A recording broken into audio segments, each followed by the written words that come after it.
ஒரு புகழ்பெற்ற ஜப்பானிய சாமுராய் வீரன். வாள் வீசுறதுல ரொம்ப கெட்டிக்காரன். ஒரு கடுமையான போர்ல கலந்து கொண்டுட்டு களைச்சு போய் திரும்பி வந்தான். படுக்கையில் விழுந்தான். பக்கத்தில் என்னமோ சத்தம் கேட்டுது. திரும்பி பார்த்தான். ஒரு எலி அவனை முறைச்சி பார்த்துக்கிட்டு இருந்தது.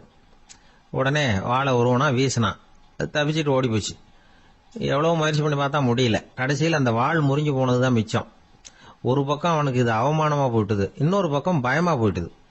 எவ்வளவோ போர்களில் எதிரிகளை பந்தாடினவன் அவன் ஒரு எலிகிட்ட தோத்து போயிடுறதா அவனால் சகிச்சிக்க முடியல. மனைவி கிட்ட சொன்னான் இப்படி நடந்துட்டுதுன்னு. அவள் சிரிச்சா. உங்களுக்கு புத்தியே இல்லை, எலியை போய் யாராவது வாளால் வெட்டுவாங்களா அப்படின்னு அந்த அம்மா சொன்னதும், நீ என்ன சொல்கிறேன்னா, ஒரு பூனையை கொண்டுட்டு வந்துட்டா போதும், அதுக்கப்புறம் ஏன் எலி வரப்போகுது அப்படின்னு அந்த அம்மா. உடனே ஒரு பூனை வந்து சேர்ந்தது. அது சாதாரண பூனை இல்லை, வீர சாகசங்கள்லாம் செஞ்சு பழக்கப்பட்ட பூனை. பெரிய இடத்துல வளர்ந்தது. அதை கொண்டுட்டு வந்துட்டாங்க.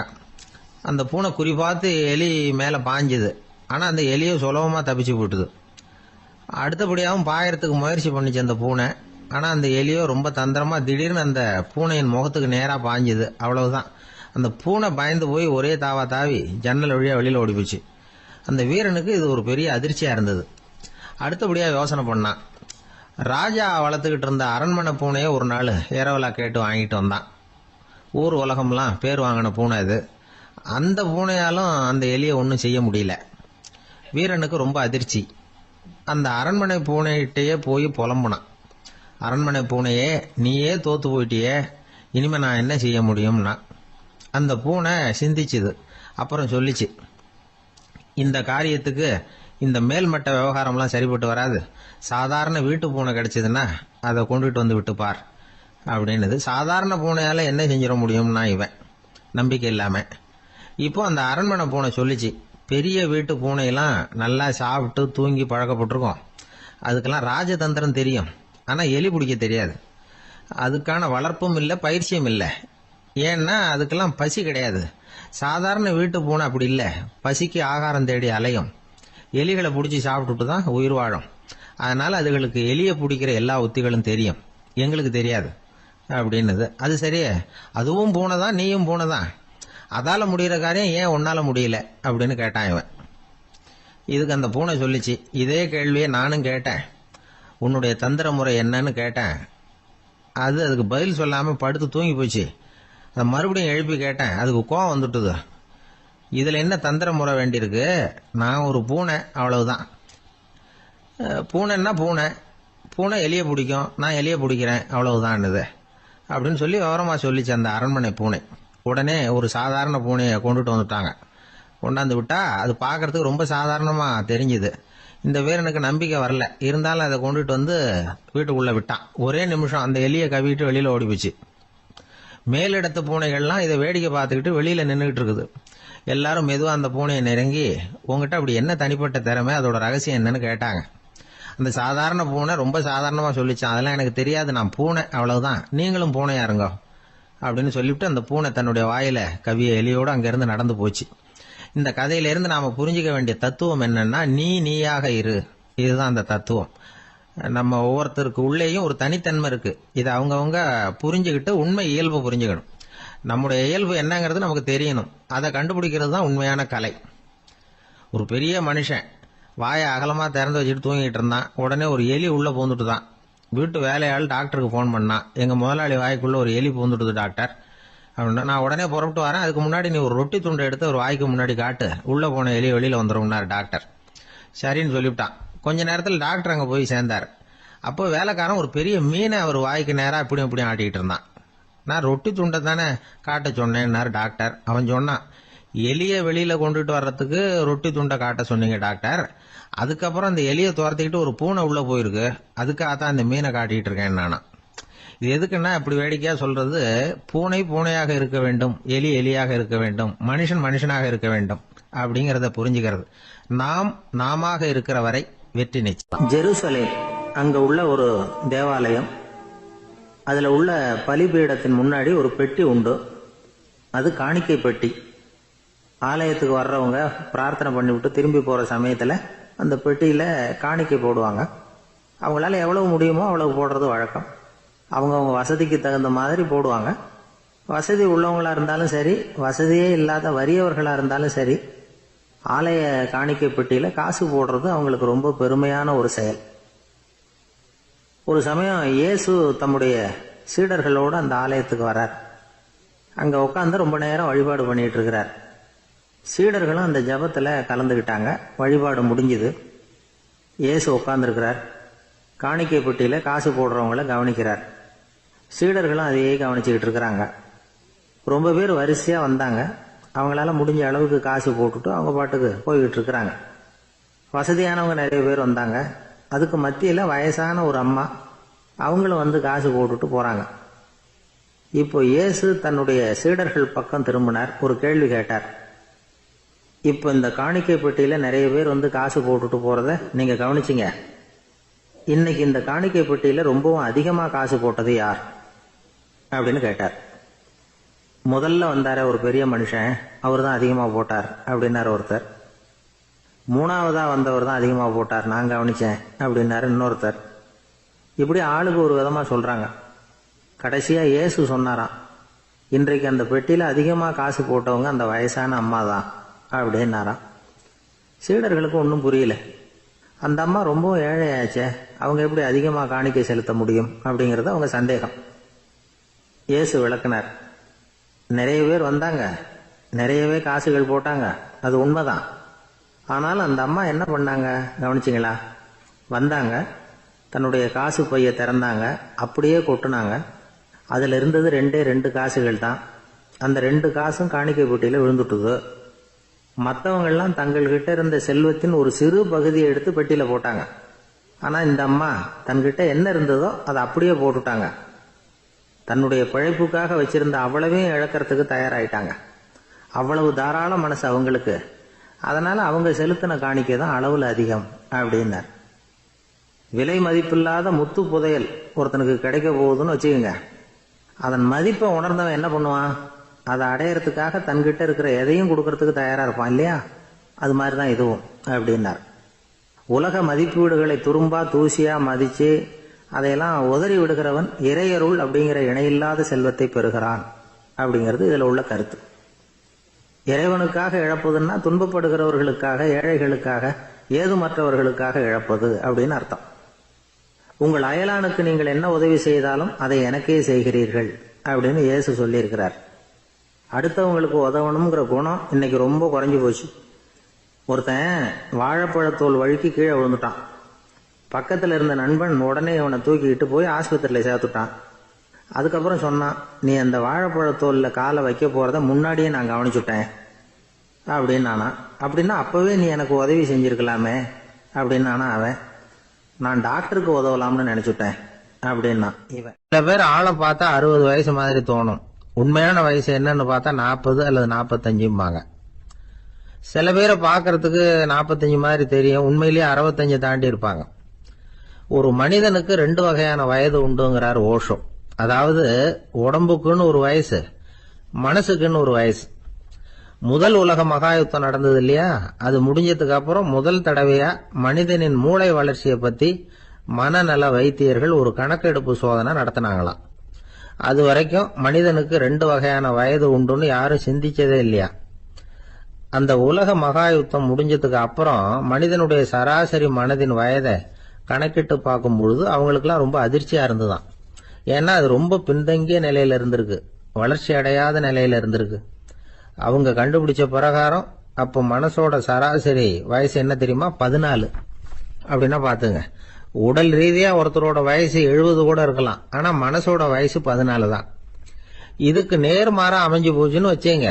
அதாவது ஒருத்தருக்கு உண்மையிலேயே 14 வயசு, அதாவது உடலோட வயசு 14, அவரோட மனசின் வயசு 70ன்னு வச்சுக்கோங்க. இப்படி அமைஞ்சுட்டுதுன்னா அவர் சீக்கிரம் ஞானத்தன்மை அடைஞ்சிருவார் அப்படின்னு அர்த்தம். இப்ப நமக்கெல்லாம் உடம்போட வயசு மனசோட வயசு ரெண்டும் ஒன்னா இருந்துட்டா அதுவே போதும், அதுவே பெரிய விஷயம். இப்ப எமர்சன் கிட்ட போய் ஒருத்தர் கேட்டாரா, உங்க வயசு என்ன அப்படின்னு. அவர் உடனே பதில் சொல்லியிருக்கார், 360 வருஷம் அப்படின்னாரா. கேட்டவர் குழம்பி போயிட்டார். அவர் என்ன சொல்றாரு, 360 வயசா?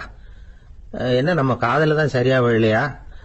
எமர்சன் எப்பவும் உண்மையை பேசுற ஒரு சிறந்த அறிவாளி, அவர் இப்படிலாம் பொய் சொல்ல மாட்டாரே. அப்படின்னு ஒரு யோசனை பண்ணிக்கிட்டே இவர் மறுபடியும் அவர் கிட்ட போனாராம். ஐயா, நீங்க சொன்னது சரியா என் காதுல விழல, அதனால மறுபடியும் கேட்கிறேன், உங்க வயசு என்ன அப்படின்னாராம். எமர்சன் மறுபடியும் சொல்லியிருக்கிறார் 360 வருஷம்னு. வந்தவருக்கு உண்மையிலேயே அதிர்ச்சியா போட்டுது. அதுக்கப்புறம் மெதுவா ஆரம்பிச்சாராம். ஐயா, நீங்க சொல்றதை என்னால ஏத்துக்க முடியாது. எப்படி பார்த்தாலும் இப்போ உங்களுக்கு வயசு ஒரு 60க்கு மேல இருக்காதுன்னு நினைக்கிறேன் அப்படின்னாராம். நீங்க சொல்றது சரிதான், அது என் உடம்போட வயசுன்னாராம் எமர்சன். அப்படின்னா ஏற்கனவே நீங்க சொன்னது அப்படின்னு கேட்டிருக்காரு. அது என் மனசோட வயசு அப்படின்னாராம். நம்மளை பொறுத்த வரைக்கும் அறிவு தூசு படிஞ்சிருக்கு, அது மாதிரியே அன்பும் மாசுபட்டிருக்கு.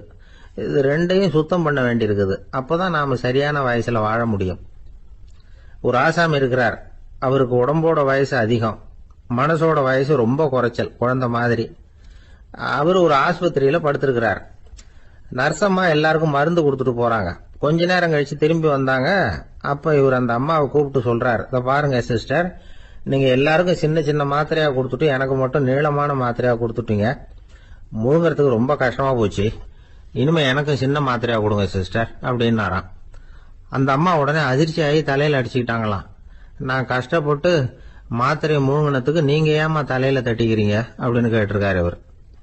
இதுக்கு அவங்க சொல்லியிருக்கிறாங்க, நான் உங்களுக்கு கொடுத்துட்டு போனது மாத்திரை இல்லைங்க, அது தெர்மாமீட்டர் அப்படின்னாங்க. ஆளை கண்டா ஏன் இப்படி முகத்தை திருப்பிக்கிட்டு வர்றீங்க அப்படின்னு கேட்டார் ஒருத்தர் நண்பர்கிட்ட.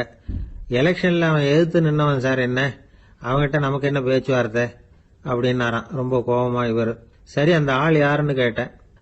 என் கூட பிறந்த தம்பி தான் சார் அப்படின்னார் அந்த கோபம் குறையாமல். அதாவது நம்ம ஊர் நிலவரம் இப்படி, அதாவது அண்ணனும் தம்பியும் எதிர்த்து நிப்பாங்க தேர்தல்ல, ஒருத்தர் கண்டா பேசிக்கிறது இல்ல. ஆனா இங்கிலாந்துல எப்படி தெரியுமா, அங்க ஒரே மேடையில போட்டி போடுற 2 வேட்பாளர்களும் பேசுவாங்களாம், பட்டிமன்றம் மாதிரி. ஒருத்தர் முதல்ல எழுந்திருப்பார், நான் இந்த தேர்தலில் வெற்றி பெற்றால் என்னென்ன செய்வேன் அப்படின்னு சொல்லிவிட்டு உட்காருவார். அதுக்கப்புறம் அடுத்தவர் எழுந்திருப்பார், அவர் சொல்லுவார், நான் வெற்றி பெற்றா இந்த மக்களுக்கு என்னென்ன செய்வேன், இந்த நாட்டுக்கு என்னென்ன செய்வேன் அப்படிங்கறத சொல்லிவிட்டு உட்காருவார். 2 பேரும் ஒரே மேடையில பேசுவாங்க. மக்கள் 2 பேர் பேச்சையும் கேட்டுக்கிட்டு ஒரு முடிவுக்கு வருவாங்க. இதுதான் அங்க உள்ள பழக்கம். இங்க அப்படி இல்ல. இங்க ஒருத்தர் பார்த்தாவே முகத்தை திருப்பிக்கிறது. ஒரு தடவை இது மாதிரி ஒரு கூட்டம் நடந்துகிட்டு இருக்கு, அங்க வெளிநாட்டுல தான். நேரத்துக்கு சரியா ஒரு வேட்பாளர் சேரல. இது இங்கிலாந்துல நடந்த நிகழ்ச்சி. அப்புறம் என்னாச்சுன்னா, ஒருத்தர் வந்துட்டாரு, இன்னொருத்தர் சேரல. அப்புறம் உடனே அந்த ஒருத்தர் வந்தவர் பேச ஆரம்பிச்சுட்டார். அதாவது அந்த இன்னொருத்தர் சார்பாவே பேசிட்டாராம். அதாவது அவர் வரல, நான் அவரு சார்பா நான் பேசிடுறேன். அதாவது அவர் ஜெயிச்சுட்டா அவர் என்னென்ன செய்வார் இந்த நாட்டுக்கு அப்படின்னு சொல்லி அவர் பக்கத்துல உள்ள நியாயத்தை எடுத்து இவரே சொல்லிட்டாராம். இப்படிலாம் அங்க நடந்துதான். இது எப்பேற்பட்ட தேர்தல் பண்பாடு பாருங்க. அதனால இன்னொரு விஷயம், இப்ப இங்கிலாந்துல எல்லாம் ஓட்டு கேட்கறப்ப வெற்றியா தோல்வியாங்கிறத ஓரளவுக்கு யூகிச்சு விடலாமா. இப்போ ஒரு வேட்பாளர் ஒரு வீட்டுக்கு முன்னாடி போய் நின்று எனக்கு ஓட்டு போடுங்கன்னு கேட்கிறாருன்னு வச்சுங்களேன், அதுக்கு என்ன பார்த்து செய்யறோம், போயிட்டு வாங்க அப்படின்னு சில வீடுகள்ல வாசல்ல நின்னே சொல்லி அனுப்பிச்சிருவாங்களாம். வேற சில வீடுகள்ல எப்படின்னா வேட்பாளரை வீட்டுக்குள்ள கூப்பிட்டு காபி சாப்பிட சொல்லி உபசரிச்சு அதுக்கப்புறம் அனுப்பி வைக்கிறது வழக்கமா.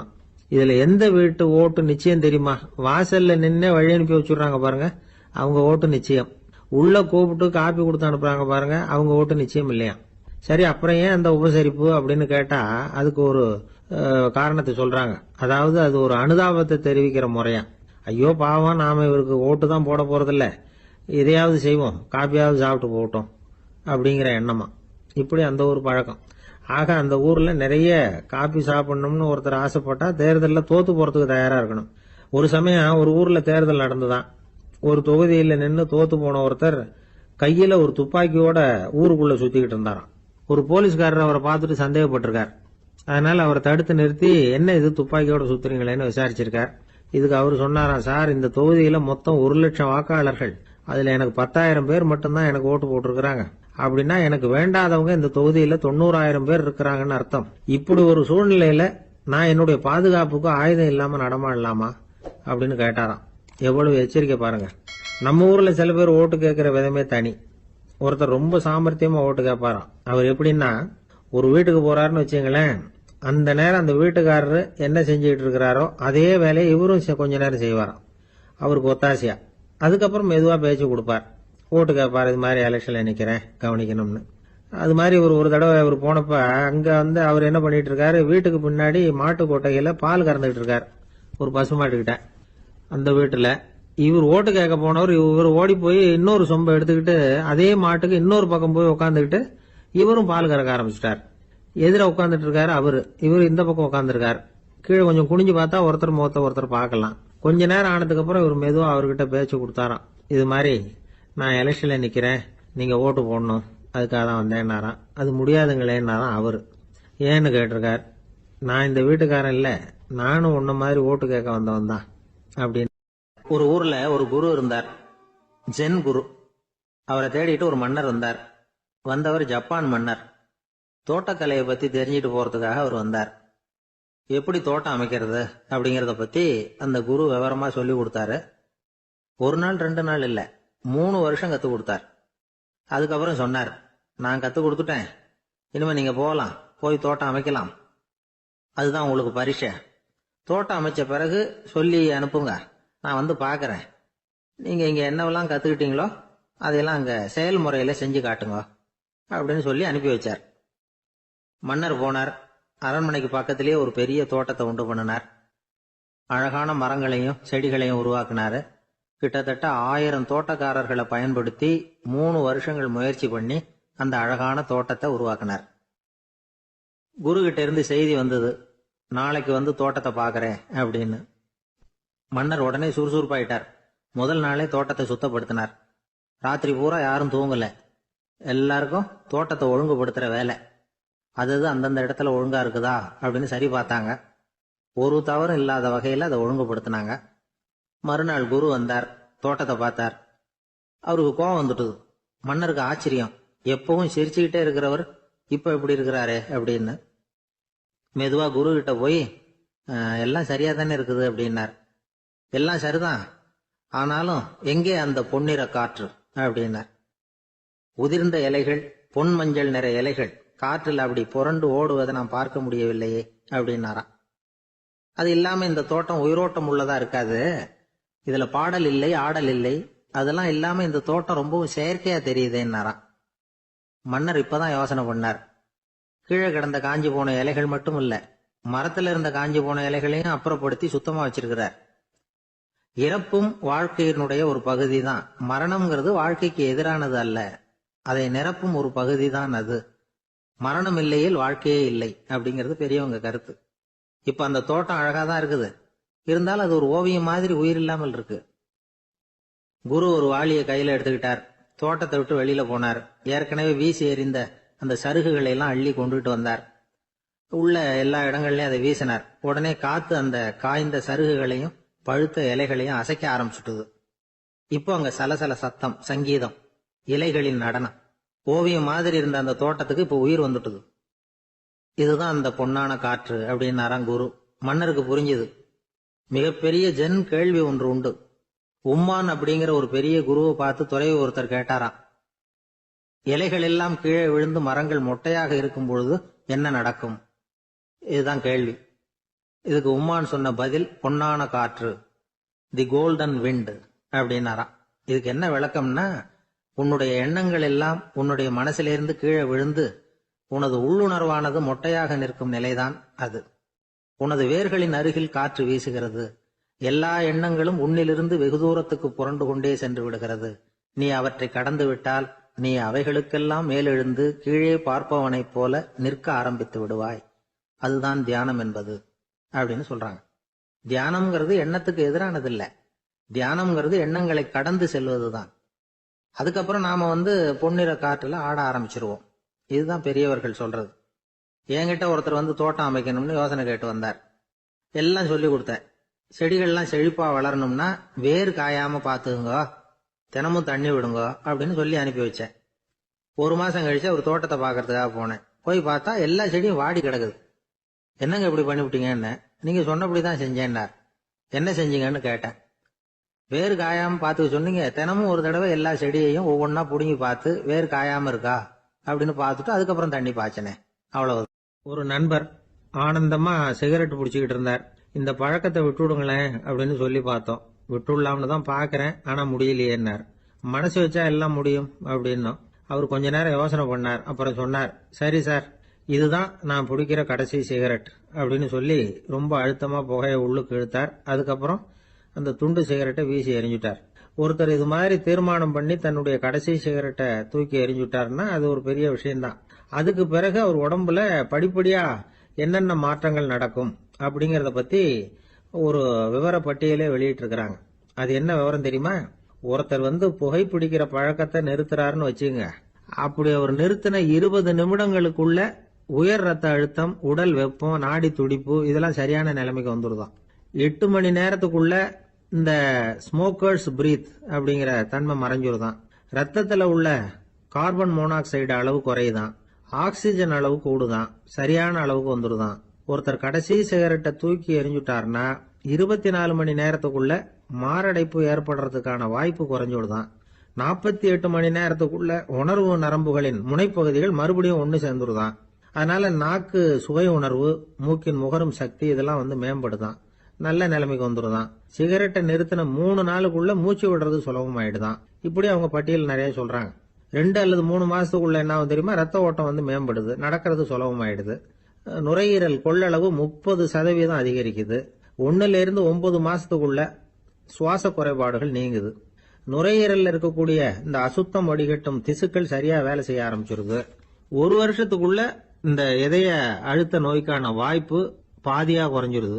இந்த சிகரெட்டை நிறுத்தின 5 வருஷத்துக்குள்ள ஒரு நாளைக்கு 1 பாக்கெட் சிகரெட் பிடிக்கிறவர்கள்ல நுரையீரல் புற்றுநோயினால சாகிறவர்கள் எண்ணிக்கை பாதியா குறைஞ்சிருது. புற்றுநோய் செல்கள் சீரமைக்கப்படுது. ஆக ஒருத்தர் புகைக்கிறத விட்டுணும்னு தீர்மானம் பண்ணி தன் கையில இருக்கிற சிகரெட்டை இதுதான் கடைசின்னு சொல்லி தூக்கி எறிஞ்சுட்டா அதுக்கப்புறம் படிப்படியா இவ்வளவு நன்மைகளும் மாற்றங்களும் ஏற்படுறதாக இந்த அமெரிக்கன் கேன்சர் சொசைட்டி தெரிவிச்சிருக்குது. அதனால புகைப்பழக்கம் உள்ளவங்க இதெல்லாம் கொஞ்சம் யோசிச்சு பார்த்து அந்த பழக்கத்தை விட்டு விடுறது ரொம்ப நல்லது. ஆனா அதையெல்லாம் நாம சொன்னா யாரு கேட்கறாங்க? என்னுடைய நண்பர் ஒருத்தர் புகைப்பழக்கம் உள்ளவர், அவர் என்கிட்ட சொன்னார், சார், சிகரெட் பிடிக்கிற பழக்கத்தை விட்டு விடுறது என்னை பொறுத்த வரைக்கும் ஒன்றும் பெரிய கஷ்டமான செயல் இல்லை, அது ரொம்ப சுலபம் அப்படின்னார். எப்படி சொல்றீங்கன்னு கேட்டேன். நான் ஏற்கனவே 20 தடவை அந்த பழக்கத்தை விட்டுருக்கேன் சார் அப்படின்னு. ஒரு ஊர்ல ஒரு பெரியவர் இருந்தார். ஒரு நாள் அவரை தேடி ஒருத்தர் வந்தார். ஐயா, நான் கடவுளை பரிபூர்ணமா நம்புறேன் அப்படின்னார். சரி, அந்த நம்பிக்கை உனக்கு எப்படி வந்ததுன்னு கேட்டார் இவர். அவர் சொல்ல ஆரம்பிச்சார், ஐயா, எனக்கு கல்யாணம் ஆகி 10 வருஷம் ஆச்சு, ஆனாலும் குழந்தை பாக்கியம் இல்லை. அதுக்கு என்ன காரணமா இருக்கும்னு நான் யோசனை பண்ணிட்டு இருந்தப்போ நண்பர் ஒருத்தர் ஒரு ஆலோசனை சொன்னார். உனக்கு மதப்பற்று இல்ல, எந்த கடவுளையுமே நம்ப மாட்டேங்கிற, அதுதான் காரணம். கடவுளை நம்பு, உனக்கு குழந்தை பாக்கியம் கிடைக்கும் அப்படின்னார். அவர் அப்படி சொன்னாரே தவிர எனக்கு சந்தேகம்தான். இருந்தாலும் அவர் சொன்னபடியும் நடந்துதான் பாப்போமே அப்படின்னு முடிவு பண்ணேன். கடவுளை நம்ப ஆரம்பிச்சேன். அந்த வருஷமே அழகான ஆண் குழந்தை பிறந்தது. எல்லாம் இறைவன் அருள் அப்படின்னார். இவர் இப்படி சொன்னதை கேட்டதும் அந்த பெரியவர் சொன்னார், நீ சொல்றதெல்லாம் சரிதான், இருந்தாலும் இந்த காலத்துல எந்த ஒரு காரியமா இருந்தாலும் அதை சோதனை செஞ்சு பார்த்துட்டு தான் ஒரு முடிவுக்கு சேர முடியும். அறிவுபூர்வமான முடிவு அதுவாதான் இருக்கும். அறிவியல் சோதனைகள் அப்படித்தான். ஒரு குறிப்பிட்ட விஷயத்தை பத்தி எத்தனை தடவை சோதனை பண்ணாலும் ஒரே முடிவு தான் கிடைக்கணும், அதுதான் சரியா இருக்கும். அதனால இப்ப மறுபடியும் ஒரு சோதனைன்னார். என்ன செய்யணும் அப்படின்னு கேட்டார் இவர். கடவுள்கிட்ட ஒரு பெண் குழந்தை வேணும்னு கேளு. முதல்ல ஆண் குழந்தைய கொடுத்தது மாதிரியே இப்போ ஒரு பெண் குழந்தையையும் கொடுக்கறாரா பார்க்கலாம் அப்படின்னார். சரின்னு சொல்லி இவர் அதே மாதிரி முயற்சி பண்ணினார். அதுக்கப்புறம் அவரு இந்த பெரியவர்கிட்ட வரவே இல்லை. கொஞ்ச காலம் கழிச்சு இவரே அவரை தேடிட்டு போய் கதவை தட்டினார். அவர் கதவை திறந்தார். என்ன ஆச்சு, கடவுள் கண் திறந்தாரா அப்படின்னு கேட்டார். அவரு, அந்த சமாச்சாரம்லாம் நமக்கு வேணாம் சார், முதல் தடவை அது ஏதோ தற்செயலா ஏற்பட்ட ஒரு சாதகம். இப்ப நீங்க 2வது தடவை சொன்ன பிறகு தினமும் கடவுளை வேண்டிக்கிட்டு தான் இருக்கிறேன், ஒன்னும் நடக்கல அப்படின்னார் ரொம்ப விரக்தியா. ஒரே ஒரு தோல்வியில உங்க நம்பிக்கையெல்லாம் பறந்து போயிடுது பாத்தீங்களா அப்படின்னார் அந்த பெரியவர். எல்லாம் நல்ல விதமா நடக்கிற வரைக்கும் நம்பிக்கை, எதிர்பார்த்தது தோல்வியில முடிஞ்சுட்டுதுன்னா அவநம்பிக்கை. மற்றவர்கள் பேர்ல வைக்கிற நம்பிக்கை எந்த நேரத்திலையும் விவகாரமாகி விடக்கூடிய சாத்தியம் உண்டு. நாம நம்பிக்கை வைக்க வேண்டியது நம்ம கிட்டதான், நமக்குள்ள இருக்கிறார் கடவுள். எனவே நம்ம பேர்ல நாம வைக்கிற நம்பிக்கை தான் உண்மையான கடவுள் பக்தி. நிபந்தனையற்ற நம்பிக்கையா அது இருக்கணும். எல்லாம் நல்லபடியா நடந்துகிட்டு இருந்தா எந்த முட்டாளுக்கும் நம்பிக்கை வரத்தான் செய்யும் அப்படிங்கிறது ஒரு பெரியவர் கருத்து. தியானத்தின் மூலமா தான் உனக்குள்ள ஆழமா தோண்டுனா உன்னுடைய அடி ஆழத்துல நம்பிக்கை வந்து அப்படி ஊற்றெடுக்கும், அதை பார்க்க முடியும் அப்படிங்கிறது பெரியவர்கள் சிந்தனை. ஒரு குழந்தை அப்பாவை பார்த்து என்னப்பா பண்றேன்னு கேட்டுதான். பிரார்த்தனை பண்ணிட்டு இருக்கிறேன்னாராம் அப்பா. பிரார்த்தனை பண்ணுனா என்ன கிடைக்கும் அப்படின்னு கேட்டுதான் குழந்தை. எல்லாம் கிடைக்கும் அப்படின்னாராம் அப்பா. நீ வச்சிருக்கிறிய பேனா அது கூட கிடைக்குமான்னு கேட்டுதான் குழந்தை. கிடைக்குமேன்னு இருக்கார். அப்படின்னா அந்த பேனாவை என்கிட்ட கொடுத்துரு, நீ பிரார்த்தனை பண்ணி வேற பேனா வாங்கிக்கோ அப்படின்னு தான் அந்த குழந்தை. ஒரு காட்டுல ஒரு முனிவர் இருந்தார். ஒரு நாள் அவரை தேடிட்டு 4 பேர் வந்தாங்க. சுவாமி, எங்களுக்கு ரொம்ப நாளா ஒரு சந்தேகம்னாங்க.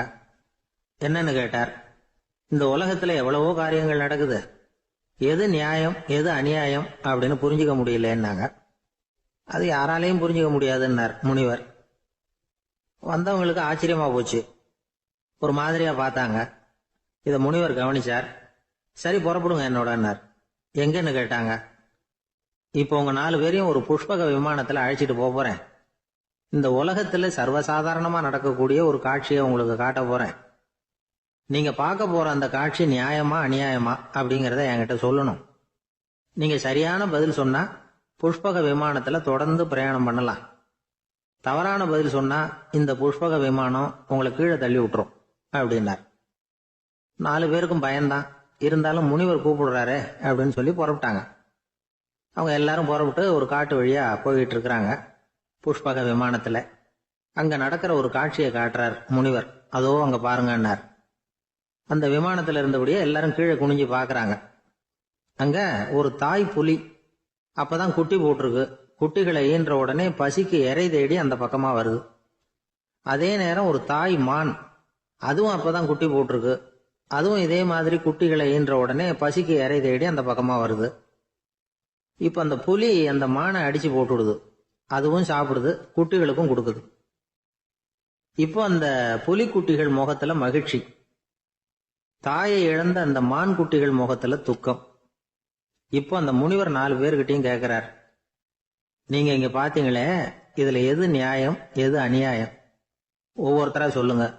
உங்க பதில் சரியில்லைன்னா இந்த விமானம் உங்களை கீழே தள்ளி விட்டுரும். சொல்லுங்க பார்க்கலாம்னார். முதல்ல ஒருத்தன் சொன்னான், அந்த புலி செஞ்சது சரிதாங்க. அது பசிக்கு அதுதான் ஆகாரம். தன்னுடைய பசிக்கு தானே இறை தேடிக்கிட்டது. அதுல என்ன தப்பு? அவ்வளவுதான். அதனால புலி செஞ்சது நியாயம்தான் அப்படின்னா. அவ்வளவுதான், அந்த விமானம் அவனை அப்படியே கீழே தள்ளி விட்டுட்டுது. அதனால அவன் கொடுத்த பதில் சரியில்லை அப்படிங்கிறது புரிஞ்சு போச்சு. இப்ப 2வது ஆள் சொன்னான், புலி செஞ்சது பாவம், அந்த தாய்மான் என்ன தப்பு பண்ணிச்சு? இப்ப அந்த குட்டிகளுக்கு யாரு ஆதரவு? அதனால புலி செஞ்சது அநியாயம் அப்படின்னா.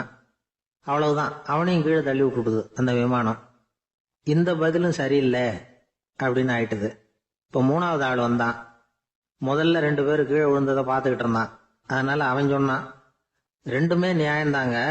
புலி இறை தேடினதும் இயற்கை, அதுக்கு மான் இறையானதும் இயற்கை. அதனால இதுல ஒன்றும் தப்பு இல்லைன்னா. அவ்வளவுதான், அவனையும் அந்த விமானம் கீழே பிடிச்சி தள்ளி விட்டுது.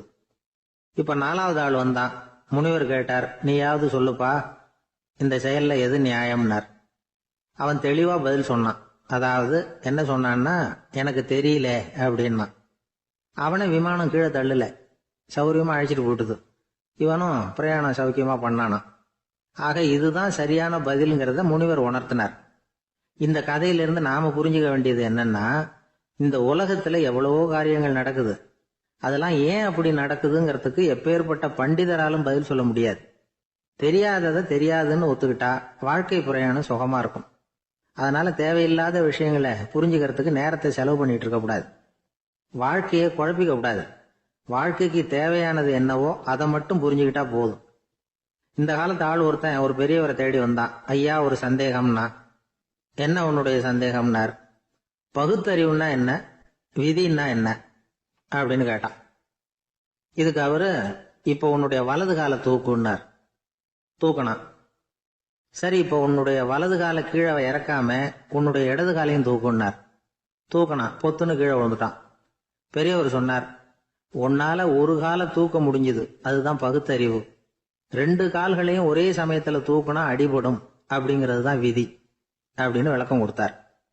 இவன் தன்னுடைய விதியை நொந்துகிட்டே இடுப்பை பிடிச்சுக்கிட்டு அங்கிருந்து நடந்து போயிட்டானான். ஒரு நாள் ஒரு 10-15 பள்ளிக்கூடத்து பிள்ளைங்க தேடிட்டு வந்தாங்க. உங்களை பார்த்துட்டு தான் போகணும், அதுக்காக தான் வந்திருக்கோம்னாங்க. என்ன விஷயம்னு கேட்டோம். நாங்கள்லாம் கூடி ஒரு முடிவு பண்ணியிருக்கிறோம், அதை உங்ககிட்ட சொல்லணும் அப்படின்னாங்க. அதுவும் ஒரு வாண்டு பையன் அதை சொன்னான். என்ன முடிவு அது அப்படின்னு கேட்டோம் ரொம்ப ஆர்வமாக. அதை இப்போ சொல்ல மாட்டோம், எங்களுக்கு பிடிக்கிற மாதிரி ஏதாவது ஒரு தகவல் சொன்னால் அதுக்கப்புறம் நாங்கள் அதை சொல்கிறோம் அப்படின்னா அந்த வாண்டு பையன். சரி, சின்ன பையன்கிட்ட இன்னைக்கு வசமாக மாட்டிக்கிட்டோம் அப்படின்னு நினச்சிக்கிட்டு அவங்களுக்கு தகுந்த மாதிரி ஒரு கதை சொல்ல ஆரம்பித்தோம். அது என்ன கதைன்னா, ஒரு பெரிய காடு, அதில் பலவிதமான மிருகங்கள். அந்த காட்டுக்கு ஒரு சிங்கம் தான் ராஜா. எப்பவும் காட்டுக்கு அதுதானே ராஜா. ஒரு பெரிய யானைக்கு இது பொறுக்கலை. என்ன இது, எப்போ பார்த்தாலும் இங்கே சிங்கத்துக்கே ராஜா பதவி கிடைக்குது, நான்லாம் எவ்வளவு பலசாலியாக இருக்கிறேன், அப்படி இருந்தும் எனக்கு அந்த பதவி கிடைக்கலையே அப்படின்னு தனக்குள்ளே பொறுமிக்கிட்டே இருந்தது. ராஜா பதவியை நினச்சி ரொம்ப ஏக்கம், அதுக்கு பதவி மோகம். இந்த சமயம் பார்த்து ஒரு குள்ள நெறி கூட்டம் அதை தேடிட்டு வந்தது. ஐயா பெரியவங்களே, நீங்கள் இந்த காட்டுக்கு ராஜாவாக இருக்க ஆசைப்படுறீங்க, அதில் ஒன்றும் தப்பு இல்லை. ஆனால் அதுக்கு முன்னாடி நீங்கள் எங்கள் கூட்டத்துக்கு கொஞ்ச நாள் தலைவராக இருங்க, அதாவது ராஜாவாக இருங்களேன், உங்களுக்கும் ஒரு ட்ரைனிங் கிடைச்சது மாதிரி இருக்கும் அப்படின்னு சொல்லியிருக்குது இந்த கூட்டம், குள்ள நெறி கூட்டம். இதை கேட்ட உடனே யானைக்கு ரொம்ப சந்தோஷம் தாங்கலை. அதுதான் எப்போன்னு பதவிக்காக காத்துக்கிட்டு இருக்குதே. இருந்தாலும் கொஞ்சம் பிகுவோட, சரி நீங்கள்லாம் இவ்வளவு தூரம் என்ன தேடிட்டு வந்து கேட்கறதுனால மறுக்க முடியல அப்படின்னு ரொம்ப ஏதோ அவளுக்கு சிரமப்பட்டு ஒத்துக்கிறது மாதிரி ஒத்துக்கிட்டது. ஏதோ உங்கள் ஆசைக்கு கட்டுப்படுறேன், கொஞ்ச நாள் உங்கள் கூட்டத்துக்கு ராஜாவாக இருக்கிறதுக்கு சம்மதிக்கிறேன் அப்படின்னுது. உடனே அந்த யானை ராஜ நட போட ஆரம்பிச்சுட்டுது. யானை சாதாரணமாக நடந்தாவே எப்படி இருக்குங்கிறது நமக்கு தெரியும். அதுவே ராஜ நட நடந்தால் எப்படி இருக்கும் கற்பனை பண்ணி பாருங்கள். யானை முன்னாடி கம்பீரமாக போய்கிட்டு இருக்குது, தலைவர் இல்லையா, அதனால குள்ள நரிகள்லாம் ரொம்ப அடக்கமாக அது பின்னாடி அணிவகுத்து போயிட்டு இருக்குது. ராஜா வாழ்க, மன்னர் வாழ்க அப்படின்னு கோஷம் வேற. யானைக்கு தலைகால புரியல, அவ்வளவு சந்தோஷம். அந்த யானைக்கு செருக்கு, ஆணவம் எல்லாம் ஏற்பட்டு போச்சு. அதுக்கப்புறம் அது தரையை பார்க்குமா, நிமிர்ந்து நடக்க ஆரம்பிச்சுட்டுது. தரையை பார்க்கறதே இல்லை.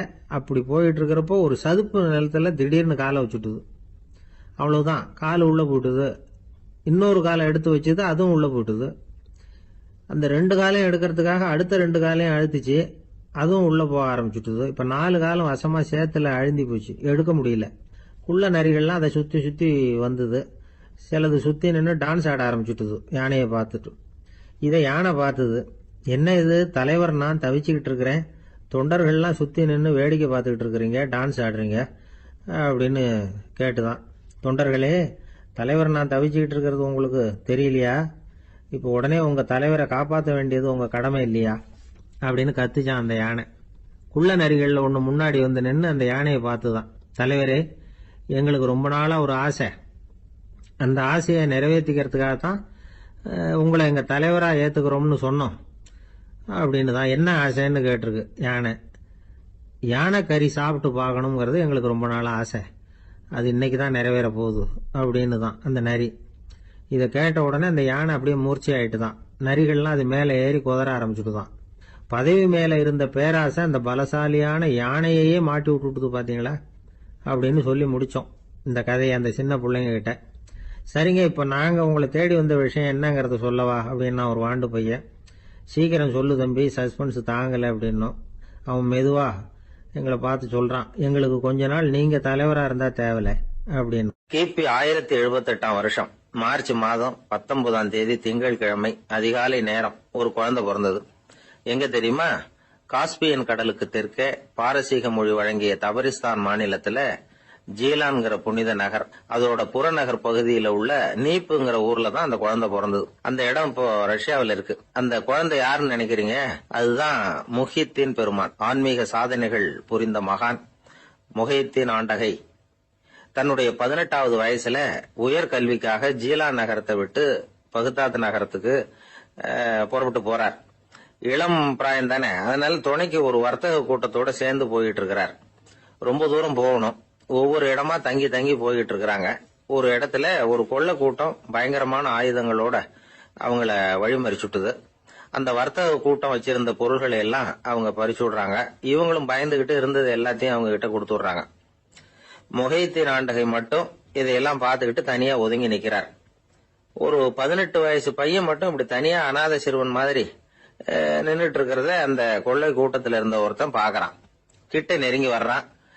அலட்சியமாவும் கிண்டலாவும் உங்ககிட்ட ஏதாவது இருக்குதா அப்படின்னு கேக்குறான். இவங்கிட்ட என்ன இருக்க போகுது அப்படிங்கிற நம்பிக்கையில அவன் அப்படி கேக்குறான். உடனே இவரு ஓ இருக்குதே, என்கிட்ட 40 தீனார் இருக்கு அப்படிங்கிறார். இப்படி சொல்லியும் அந்த கொள்ளைக்காரனுக்கு நம்பிக்கை வரல. என்னடா அவன் விளையாடாத, பொய் சொல்லாத, உண்மையை சொல்லு அப்படிங்கிறான். அவன் உண்மையைத்தான் சொல்றேன், என்கிட்ட 40 தீனார் இருக்கு அப்படிங்கிறார். இவர் எங்க வச்சிருக்கிற அப்படின்னு கேக்குறான். சட்டையின் விழாப்புறத்துல உள்ள பகுதியில அதை வச்சு தச்சிருக்கிறாங்க அப்படின்னு உண்மையை சொல்றார். உடனே கொள்ளை கூட்ட தலைவன் அதை கத்தியால கீறிப்பார் அப்படின்னு உத்தரவு போடுறான். அந்த சட்டையை கிழிக்கிறாங்க. உள்ள இருந்து 40 பொற்காசுகளும் பொல பொலன்னு கீழே கொட்டுச்சு. அதை பார்த்த உடனே அந்த கொள்ளை கூட்ட தலைவன் மலைச்சு போய் நின்னுட்டான்.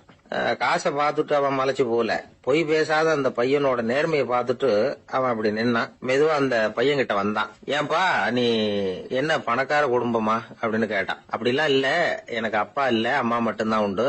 எங்க அப்பா எனக்குன்னு விட்டு போன சொத்தே இந்த 40 தீனார் தான் அப்படின்னாரு இவர். அப்படி இருந்துமா உண்மை பேசணும்னு ஆசைப்பட்டேன், என்கிட்ட ஒண்ணும் இல்லைன்னு ஒரு வார்த்தை சொன்ன உன்னை விட்டுருப்போமே அப்படின்னா அவன். அப்படி இல்லைங்க, நான் இறைவன் திருநாமத்தை அறியக்கூடிய கல்வி ஞானத்துக்காக இப்ப போயிட்டு இருக்கிறேன். இறைவன் திருநாமத்தை உச்சரிக்க வேண்டிய நாவால பொய் பேசக்கூடாதுன்னு எங்க அம்மா சொல்லி இருக்கிறாங்க. அதனால நான் எப்பவுமே பொய் சொல்ல மாட்டேன் அப்படின்னு என்னுடைய தாய்க்கு வாக்கு கொடுத்திருக்கிறேன் அப்படின்னார் அவர். முகையத்தின் பெருமான் வார்த்தைகளை கேட்ட அந்த கொள்ளையர்கள் மனம் திருந்தி நல்லவங்களா ஆயிடுறாங்க. அந்த கொள்ளையர் தலைவன் பிற்காலத்துல ஒரு பெரிய மகான் ஆயிடுறார். பெரியவர்கள் வாழ்க்கையில நடக்கிற இது மாதிரி சம்பவங்கள் தான் நாம நல்ல விதமா வாழறதுக்கு துணையா இருக்கும். அந்த காலத்துல கொள்ளையர்களே பெரியவங்க செயலை பார்த்து மனம் திருந்தி இருக்கிறாங்க. இந்த காலத்துல யார் இப்படி இருக்கிறா? இந்த காலத்துல மகான் ஒருத்தரை பார்த்தேன், எனக்கு வேண்டியப்பட்ட மகான். ஏங்க நீங்களும் மகான் ஆகிறதுக்கு முன்னாடி கொள்ளடிச்சிட்டு இருந்தீங்களா அப்படின்னு கேட்டேன். அவர் மெதுவா கண்ணை திறந்து என்ன நிமிந்து பார்த்தார். அப்படி இல்லப்பா, நான் கொள்ளை அடிக்கிறதுக்காகத்தான் மகானாவே ஆகி இருக்கிறேன் அப்படின்னு சொல்லிவிட்டு மறுபடியும் கண்ணை மூடிட்டார்.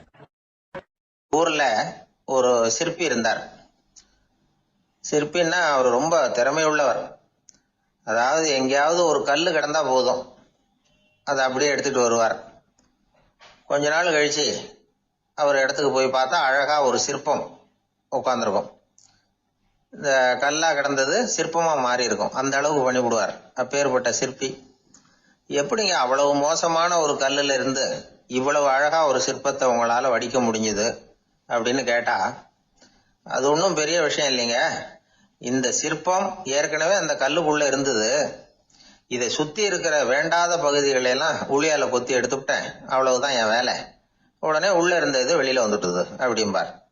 அந்த அளவுக்கு திறமைசாலி. ஒரு சின்ன பாறை இல்லைன்னா கருங்கல்ல பார்த்துட்டாருன்னா போறோம், விடமாட்டார். அந்த கல்லோட அமைப்பை கவனிச்சு பார்த்துட்டு இதுக்குள்ள ஒரு வீரன் ஒளிஞ்சிருக்கான் பார். அவர் கண்ணுக்கு தெரியும். இந்த கல்லுக்குள்ள ஒரு துறவி உட்கார்ந்துருக்காரும்பார். நமக்கெல்லாம் வெறும் கல்லாதான் தெரியும். இந்த கல்லுக்குள்ள ஒரு நடன மங்கை நடனம் ஆடிக்கிட்டு இருக்கா அப்படிம்பார். உடனே அந்த கல்லை கொண்டுகிட்டு வருவார். அவர் சொன்னது மாதிரியே உள்ள இருக்கிற அவங்களையெல்லாம் வெளியில கொண்டுட்டு வந்துருவார். அதாவது வேண்டாத பகுதிகளெல்லாம் கொத்தி எடுத்துருவார். அவரு மொழியில சொல்ல போனா. இந்த சிற்பிக்கு ரொம்ப நாளா மனசுக்குள்ள ஒரு ஆசை. அதாவது உண்மை, தூய்மை, இதுக்கு உதாரணமா இருக்கக்கூடிய புத்தர் சிலைய வடிக்கணும் அப்படிங்கிறது அவரோட ஆசை. ஆனா அந்த ஆசை நிறைவேறாமலே இருந்துகிட்டு வந்தது. அதுக்கு என்ன காரணம்னா, அதுக்கு தகுந்த மாதிரி ஒரு கல்லு கிடைக்கல. கல்லு கிடைச்சா அதை செஞ்சிருவாரு. ரொம்ப காலமா அங்கங்க தேடி அலைஞ்சார். இந்த புத்தர் சிலை வடிக்கிறதுக்கு பொருத்தமா ஒரு கல்லு கிடைக்குமா அப்படின்னு சொல்லி கண்ணுல படுற கல்லையெல்லாம் உத்து உத்து பார்ப்பார். உள்ள புத்தர் இருக்காரான்னு கவனிப்பார். இருக்கிற மாதிரி எதுவும் தெரியல அவர் கண்ணுக்கு. சரி, இதுக்கு என்ன செய்யலாம்னு யோசனை பண்ணார். நேரா ஒரு புத்த மடாலயத்துக்கு போனார். அங்க இருக்கிற ஒரு புத்த துறவியை சந்திச்சார். அவர்கிட்ட விசாரிச்சார், சுவாமி, புத்தரின் தூய்மை ஒளிஞ்சிருக்கிற அந்த கல் எங்க கிடைக்கும் அப்படின்னார். அந்த கல் இருக்கிற இடம் எதுன்னு இன்னமும் உங்களுக்கு தெரியலையா அப்படின்னு கேட்டார் துறவி. இல்லைங்க, அதுக்காகத்தான் அலைஞ்சிட்டு இருக்கிறேன் அப்படின்னாரு இவரு. சரி, கவலைப்படாதீங்க, ஏன் கூட வாங்க காட்டுறேன் அப்படின்னு அழைச்சிட்டு போனார். எங்க போனார்னா அந்த மடாலயத்தின் பின்பக்கம் போனாங்க. 2 பேரும் போனாங்க. அங்க போய் பார்த்தா அங்க ஒரு கிணறு இருந்தது. என்ன அது, நாம கேட்டது கல்லு, இவர் அழைச்சிட்டு வந்து காட்டுறது கிணறு அப்படின்னு இவருக்கு சந்தேகம். ஒரு மாதிரியா பார்த்தார். அவரு சொன்னார், துறவி எட்டி பாருங்க உள்ள அப்படின்னாரு. கிணறுக்குள்ள என்ன இருக்கும்னு இவருக்கு தெரியாதா, இருந்தாலும் அவர் சொல்றாரு அப்படின்னு சொல்லி எட்டி பார்த்தார். பார்த்தா அதுல தண்ணி இருந்தது. அந்த தண்ணியில தன்னோட உருவம் தெரிஞ்சுது. இப்ப அந்த புத்த ஞானி சொன்னார், துறவியாரே, புத்தரை நாம தான் ஒளிச்சு வச்சிருக்கிறோம், நமக்குள்ளதான் அவர் மறைஞ்சிருக்கிறார். அவரை அடையாளம் தெரியாதபடி மூடி இருக்கிறது எது தெரியுமா? நம்ம கிட்ட இருக்கிற கோபம், போலித்தனம், பதட்டம், ஆசை, இதெல்லாம் தான். அறிவு அப்படிங்கிற ஒளியால அதையெல்லாம் செதுக்கி எடுத்துட்டோம்னா அந்த அழகான புத்தர் வெளியில வந்துருவார் அப்படின்னு சொன்னார் துறவி. அதனால நமக்குள்ள இருக்கிற நம்மள நமக்கே அடையாளம் தெரியல அப்படிங்கிறது தான் உண்மை. இந்த உண்மையான மனிதன் உள்ளே இருக்கிறான். இவரு கல்லை பார்த்துட்டு உள்ள யார் இருக்காங்கிறது அவருக்கு தெரிஞ்சது சிற்பிக்கு. ஆனா உண்மையான புத்தர் எங்க இருக்காருங்கிறத அவரால் அடையாளம் கண்டுபிடிக்க முடியல. அப்படிதான் பல பேர் இன்னைக்கு இருந்துகிட்டு இருக்கிறோம். ஒரு அப்பா தன்னுடைய பிள்ளைக்கு புத்தி சொன்னார், அதோ பார்ப்பா, மனசுதான் கல்லு, அறிவு தான் ஒளி. உன்னுடைய மனசுங்கிற கல்ல அறிவுங்கிற ஒளியால செதுக்கி அழகான மனிதனா நீ வெளியில வரணும்னார். அதுக்காக தான்ப்பா தேடிட்டு இருக்கேன்னா அவன். மனசுங்கிற கல்ல தேடிக்கிட்டு இருக்கிறியா அப்படின்னு கேட்டார். இல்லப்பா, அறிவுங்கிற ஒளி எங்க இருக்குன்னு தெரியல எனக்கு, அதை தான் தேடிக்கிட்டு இருக்கிறேன் அப்படின்னு நானா. அதனால அறிவை தேடிக்கிட்டு இருக்கிறவன் என்னைக்கு உண்மையை கண்டுபிடிக்க போறான்? அதையே கண்டுபிடிக்க முடியலங்கும் பொழுது, அதனால நாம் யார் அப்படிங்கறது நமக்கு அடையாளம் தெரியணும். அந்த அடையாளம் தெரிஞ்சுட்டா வாழ்க்கையில வெற்றி நிச்சயம். நாட்டுல நல்லவங்க ஒருத்தர் 2 பேர் இருக்கிறதுனால தாங்க மழையே பெய்யுது அப்படின்னு சொல்றது உண்டு. நல்லார் ஒருவர் உளரேல் அவர் பொருட்டு எல்லாருக்கும் பெய்யும் மழை. சில சமயம் ரொம்ப பேர் திடீர்னு நல்லவங்களா ஆயிடுவாங்க போல இருக்கு. அதனாலதான் விடாம பேய் மழையா கொட்டி தீர்த்துடுது. எல்லாரும் நல்லவங்களாயிட்டா உலகமே தாங்காது போல இருக்க. அப்பப்ப ஒருத்தர் 2 பேர் நல்லவங்களாகணும், அப்பதான் சீரா மழை பெய்யும். மாசத்துக்கு 3 பேர் நல்லவங்களானா மாதம் மும்மாரி பொழியும். இதெல்லாம் வேடிக்கை பேச்சு. இப்போ இதெல்லாம் ஒரு பக்கம் இருக்கட்டும், இப்போ விஷயத்துக்கு வருவோம். ஒரு கும்பல்ல நல்லவன் யாரு அப்படிங்கறத எப்படி கண்டுபிடிக்கிறது? இதுக்கு ஒரு வேடிக்கை கதை உண்டு. என்னுடைய நண்பர் ஒருத்தருக்கு அவங்க பாட்டியம்மா சொன்ன கதையா அது. அது என்ன கதைன்னா, ஒரு ஊர்ல ஒரு சமயம் பலமான மழை பெய்ய ஆரம்பிச்சுட்டுதான். இடி மின்னல் ரொம்ப கடுமையா இருந்திருக்குது. ஆரம்பிச்ச மழை வர வர கடுமையா ஆகிட்டு இருக்குதே தவிர நிக்கிற பாடா தெரியல. ஊரு ஜனங்கள்லாம் பார்த்தாங்க. இதுக்கு மேலேயும் வீட்டு உள்ள இருந்தா ஆபத்துங்கிறத புரிஞ்சுக்கிட்டாங்க. ஏன்னா வீடெல்லாம் இடிஞ்சி விழுந்துருமோங்கிற பயம். உடனே எல்லாரும் புறப்பட்டு ஊருக்கு பொதுவா இருந்த ஒரு மண்டபத்துல போய் தங்கிக்கிட்டாங்க. மின்னல் கடுமையா இருந்தது. இடி எந்த நேரத்திலையும் விழலாம்ங்கிற நிலைமை. எப்போ விழலாம்னு பார்த்துக்கிட்டு இருக்குது. அந்த மண்டபத்துல இருந்த ஜனங்கள் மனசுக்குள்ள ஒரு பயம். நம்ம கூட்டத்துல யாராவது ஒரு கெட்டவன் பாவம் பண்ணவன் இருந்தா கூட இடி வந்து இந்த மண்டபத்துல விழுந்துரும், அது எல்லாருக்கும் ஆபத்து அப்படின்னு நினைச்சாங்க. சரி, இதுக்கு என்ன பண்ணலாம் அப்படின்னு யோசனை பண்ணாங்க. அந்த கூட்டத்துல ஒரு பெரியவர் இருந்தார். அவரு ஒரு யோசனை சொன்னார். இதோ பாருங்க, அதுக்கு ஒரு வழி இருக்கு. அதோ எதிர்த்தாப்புல கொஞ்சம் தூரத்துல ஒரு உயரமா மரம் ஒண்ணு இருக்கு பாருங்க. பொதுவா இடி வந்து சுலபமா விழறது அது மாதிரி உயரமான மரத்துல தான். நம்ம கூட்டத்துல இருக்கிறவங்க எல்லாரும் ஒவ்வொருத்தரா போய் அந்த மரத்தை தொட்டு விட்டு திரும்பி வந்துடணும். நம்மள பாவம் பண்ணவன் யாரோ அவன் அந்த மரத்தை தொடுற சமயத்துல இடி விழுந்துரும், அவன் மட்டும் போயிடுவான், மண்டபத்துல இருக்கிற நாமெல்லாம் பொழைச்சிக்கலாம் அப்படின்னு ஐடியா கொடுத்தாரு அந்த பெரியவர். இது நல்ல யோசனையா பட்டது. எல்லாரும் ஒத்துக்கிட்டாங்க. ஒவ்வொருத்தரா போய் அந்த மரத்தை தொட்டு விட்டு திரும்பி வந்தாங்க. இடி எதுவும் விழல. இன்னமும் பாவம் பண்ண ஆசாமி அதை போய் தொடல போல இருக்கு அப்படின்னு நினைச்சுக்கிட்டாங்க. ஒவ்வொருத்தரா போறாங்க, எல்லாரும் போய் தொட்டு விட்டு வந்தாச்சு. இன்னும் ஒரே ஒரு ஆசாமி தான் பாக்கி. கடைசியா இருந்த அந்த ஆள் பயந்துட்டான். இது வரைக்கும் இடி விழலைன்னா இப்ப என்ன அர்த்தம்? இப்ப நாம தான் பாக்கி, நாம தான் தப்பு பண்ண ஆள் போல இருக்கு அப்படின்னு நினைச்சுட்டான். அதனால துணிச்சலா போய் தொடறதுக்கு பயந்தான், தயங்கிக்கிட்டே இருந்தான். இருந்தாலும் மற்றவங்க எல்லாம் சும்மா இருப்பாங்களா? கட்டாயப்படுத்தி கழுத்தை பிடிச்சி தள்ளாத குறையா அவனை தள்ளி விட்டாங்க, போய் தொட்டுட்டு வாடான்னு. அவன் நடுங்கிட்டே போய் அந்த மரத்தை தொட்டான். அதே வினாடி ஒரு பயங்கரமான மின்னல் இடி விழுந்துட்டுது. எங்க விழுந்தது தெரியுமா? அந்த ஆள் மேல இல்ல, மண்டபத்துல விழுந்தது. மண்டபத்துல இருந்தவங்க பூரா காலி. அந்த ஒரு ஆள் மட்டும் பொழைச்சுக்கிட்டான். இந்த ஒரு ஆளை காப்பாத்துறதுக்காக தான் இடி வந்து மண்டபத்துல விழாம இருந்திருக்குது. இதுதான் கதை. அதனால நல்லவங்க எப்படியும் தப்பிச்சுக்குவாங்க அப்படிங்கிறது ஒரு நீதி. ஒருத்தன் அப்படிதான் தெருவில் நடந்து போய்கிட்டு இருந்தான், ரொம்ப நல்லவன். எதிரில் ஒருத்தன் சைக்கிள்ல வந்துகிட்டு இருந்தான். அதுல மோதி இவன் கீழே விழுந்துட்டான். சைக்கிள்காரன் உடனே இறங்கி இவனை தூக்கி விட்டான். இவன் எழுந்திரிச்சு அவனை முறைச்சி பார்த்தான். அப்படி பார்க்காதீங்க சார், நீங்கள் ரொம்ப புண்ணியம் பண்ணியிருக்கீங்க, அதுதான் இப்போ சைக்கிளில் மோதிக்கிட்டீங்க அப்படின்றான். என்ன அப்படி சொல்கிறேன் நான் இவன், 10 நிமிஷத்துக்கு முன்னாடி நான் லாரி ஓட்டிகிட்டு வந்தேன், அப்போ நீங்கள் எதிரில் வந்திருந்தீங்கன்னா என்ன ஆயிருக்கும் அப்படின்னானா அவன். ஒரு ஊரில் ஒரு கோயில் இருந்தது, ரொம்ப பழைய கோயில். உள்ளே போகிறதுக்கே பயமாக இருக்கும், எந்த நேரத்தில் இடிஞ்சு விழுந்துருமோ அப்படிங்கிற பயம். அப்படி இருந்ததுனால யாரும் துணிஞ்சு சாமி கும்பிடுறதுக்கு அங்கே போகிறதில்ல. கோயிலுக்கு வர்ற கூட்டம் கொஞ்சம் கொஞ்சமாக குறைய ஆரம்பிச்சுட்டுது. கோயில் நிர்வாகிகள் எல்லாரும் கூடி உட்காந்து பேசினாங்க. என்ன பண்ணலாம்னு யோசனை பண்ணாங்க. எந்த இடம் மோசமாக இருக்கோ அந்த இடத்த பழுது பார்த்தாங்க. அங்கே வர்ணத்தை பூசி கொஞ்சம் அழகுபடுத்தி பார்த்தாங்க. ஏதோ இந்த ஊரில் கோயில்னு ஒன்று இருக்கு, அது மக்களுக்கு தெரியணும் அப்படிங்கிறதுக்காகத்தான் இப்படிலாம் பண்ணாங்க. இருந்தாலும் கோவில் இருக்கிற நிலைமை மக்களுக்கு தெரியும், அதனால அங்கே வர்றது குறைச்சிக்கிட்டாங்க அவங்க. ஒரு கட்டத்தில் யாருமே வர்றதில்லை, நிலைமை அந்த அளவுக்கு ஆயிட்டுது. மறுபடியும் கோவில் நிர்வாகிகள் கூட்டம் நடந்தது. இந்த கூட்டம் கூட கோயிலுக்கு உள்ள நடக்கல, இடிஞ்சு விழுந்துருமோங்கிற பயம். அதனால வெளியில தான் உட்காந்து கூட்டத்தை நடத்தினாங்க. ஏன்னா உள்ள போறதுக்கு அவங்களுக்கும் துணிச்சல் கிடையாது, எந்த நேரமும் விழுந்துரும் போல இருந்தது அது. அது வழியா போறவங்க கூட வேகமா அந்த இடத்த கடந்து போக ஆரம்பிச்சிட்டாங்க. கோவில் நிர்வாகிகள் வெளியில உட்காந்து கூட்டம் போட்டாங்க இல்லையா, அந்த கூட்டத்துல 4 தீர்மானங்களை நிறைவேற்றினாங்க. அது என்ன 4 தீர்மானம்னா, முதல் தீர்மானம், இந்த கோவிலை இடிப்பது அப்படிங்கிற முடிவை இந்த கமிட்டி மிகவும் வருத்தத்துடன் ஏற்றுக்கொள்ளுகிறது அப்படின்னு நிறைவேற்றினாங்க. இதுக்கு பதிலா இன்னொரு கோவிலை உடனடியாக கட்டி முடிச்சுடணுங்கிறது 2வது தீர்மானம். 3வது தீர்மானம் என்ன தெரியுமா, பழைய கோவிலின் கதவுகள், அதிலிருந்து பிரிச்சு எடுக்கிற செங்கல், இதையே புது கோவில் கட்டுவதற்கு பயன்படுத்தி கொள்ள வேண்டியது. பழைய கோவில் இருந்த மாதிரியே அதே வடிவத்துல புது கோவிலையும் கட்ட வேண்டியது. பழைய கோவிலின் அஸ்திவாரத்தை அப்படியே வச்சுக்கிட்டு அதுக்கு மேல நாம கோயிலை கட்டிக்க வேண்டியது. இதுதான் 3வது தீர்மானம். இதையும் கமிட்டி முழு மனசோட ஏத்துக்கிட்டது. இது வரைக்கும் சரி.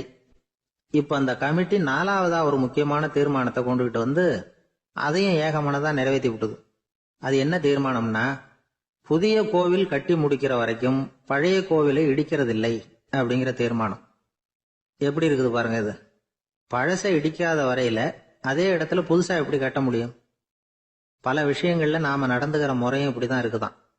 வாழ்க்கையில முன்னேறணும்னு ஆசைப்படுவோம், அதே நேரத்துல அந்த முன்னேற்றத்துக்கு எது தடையா இருக்கோ அதை விட்டு விடுறதுக்கும் மனசு வராது.